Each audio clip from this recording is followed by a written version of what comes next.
Mistennija jitwildu l-ewwel trabi frott is-servizz tal-in vitro fertilization b'xejn fl-Isptar Mater Dei. Aktar minn 120 koppja benefikaw minn dan is-servizz.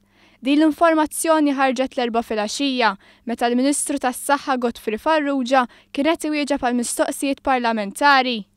It-trattament b'xejn tal-IVF beda jiġi offrut minn Ottubru.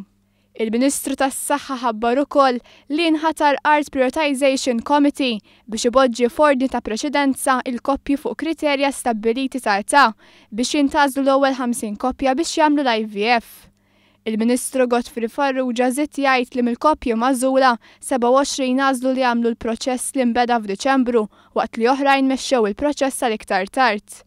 Il-klinika f'Mater Dei li toffri dan it-trattament bdiet taħdem għall-ewwel darba wara l-investiment li sar fl-2007.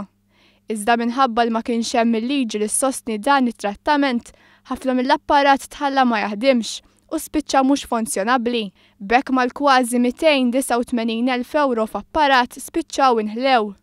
Bil-koppji jistgħu biss wettqu dan it-trattament fi kliniċi privati li jiswa 4,000 euro. Fl-2013 il-Gvern ħareġ sejħa ta' interess għal speċjalisti lokali u internazzjonali biex jagħmlu dan l-intervent u jkunu responsabbli mit-tieni fażi tal-proċess li hija l-proċedura ta' twettiq tal-intervent kliniku.